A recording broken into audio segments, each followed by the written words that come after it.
Welcome to this lecture video. We'll continue with the deadlock.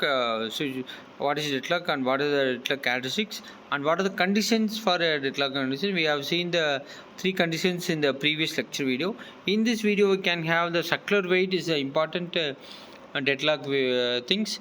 There is existing P1, P2, P3 up to P1 of waiting process, such that P1 is a waiting for resource that is held by the P2.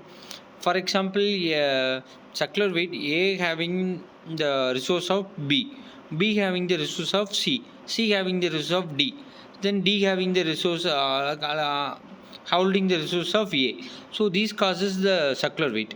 So process 1 waiting for process 2, process 2 waiting for process 3, process 3 waiting for process 1. So this P1 is waiting for the resource Pn minus 1.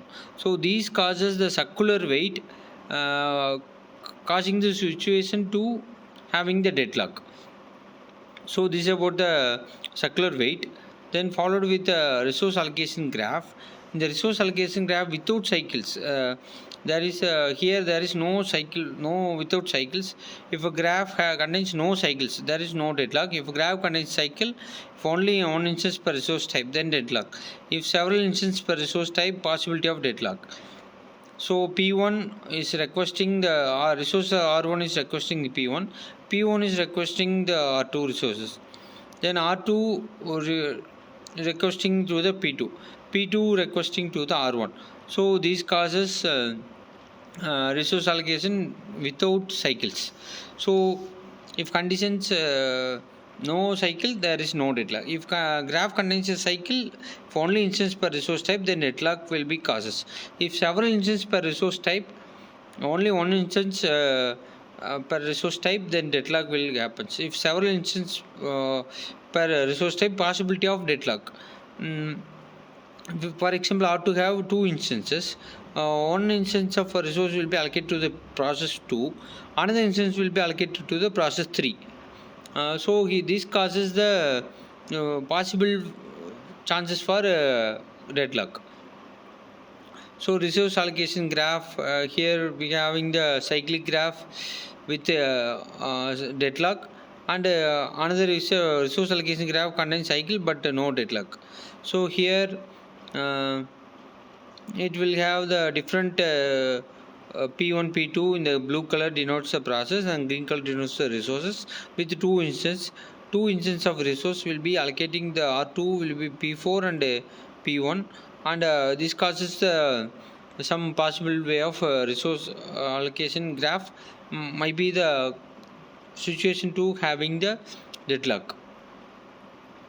So how to handle these deadlocks? We can deadlock prevention and also deadlock avoidance and deadlock detection and deadlock recovery. So these are the we can different various methods to handle the deadlock. We are talking about the how to handle these deadlocks. So by the help of deadlock prevention, there are more number of prevention methods available in our operating system concepts. So deadlock avoidance also having the we can avoid the deadlocks, and also deadlock detection we having. In the deadlock detections, majorly we can detect before the deadlock occurs, so we can handle the deadlock by this kind of method also. And the last method is deadlock recovery. Recovery means we can use the deadlock easily. The problem occurs, we can recover easily, so that is a deadlock recovery things. From this we can have the how to handle deadlocks. In this method we can have the different things. Then deadlock prevention, at least one of four deadlock condition is never satisfied. So deadlock prevention is the elimination of four condition are never satisfied. So mutual exclusion, we already discussed what is mutual exclusion. Hold and wait condition, no preemption condition, circular weight. So P1 resource 1 is allocated to the P1 and P2 allocated to the resource 1, and R2 is requesting from P1 resource and P2. So deadlock prevention, we have to eliminate at least 1/4 deadlock condition is never satisfied things.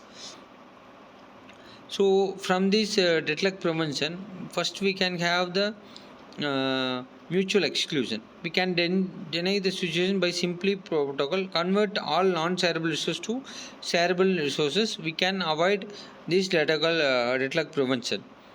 Then next is a hold and wait. We can see the deadlock prevention methods in the next topic in the next lecture video. Thanks for watching this. I hope you all understand what is deadlock, what are the deadlock prevention, what are the different conditions used for finding the situation is in the deadlock occurs for the regular process. So from this we can uh, move to the next video. We can see the deadlock prevention in the next video. Thanks for watching. Thank you.